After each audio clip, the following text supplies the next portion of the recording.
खोई हुई गुड़िया। एक छोटे से गांव में एक बहन और भाई रहते थे। बहन का नाम मरियम था और भाई का नाम अली। दोनों यतीम थे और अपने नाना के साथ एक छोटे कच्चे घर में जिंदगी गुजार रहे थे।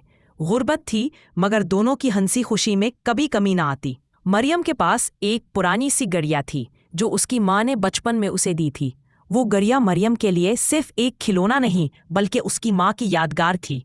मरियम दिन रात उस गड़िया को अपने पास रखती, उससे बातें करती और उसे अपनी सबसे करीबी दोस्त समझती।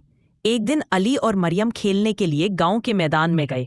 बच्चे खेल कूद में मगन थे और मरियम अपनी गड़िया के साथ खुशी खुशी खेल रही थी। अचानक जब खेल खत्म हुआ और सब बच्चे घर जाने लगे तो मरियम को एहसास हुआ कि उसकी गड़िया गायब है। वो चीख पड़ी, अली, मेरी गड़िया कहाँ गई? ये तो मेरी माँ की यादगार थी। मरियम की आंखों में आंसू आ गए। अली ने बहन को तसल्ली दी, बहन रो मत, मैं तुम्हारी गुड़िया ढूंढकर जरूर लाऊंगा। अली ने सारा दिन गांव के कोने कोने में गुड़िया तलाश की।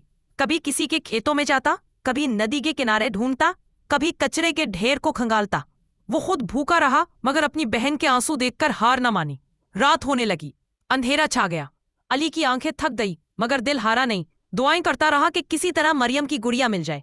अगली सुबह अली फिर तलाश में निकला। गांव के करीब एक पुराने दरख्त के नीचे उसे कच्ची मिट्टी में दबी हुई वही गुड़िया मिली।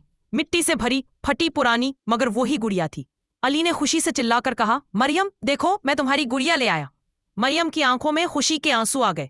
वो गुड़िया को अपने सीने से लगाकर बोली, अली, तुम दुनिया के सबसे अच्छे भाई हो। कहानी का सबक, उस दिन मरियम को एहसास हुआ कि गुड़िया कीमती जरूर है मगर उसका असल सरमाया उसका भाई है जो उसके लिए अपनी जान तक की परवाह नहीं करता।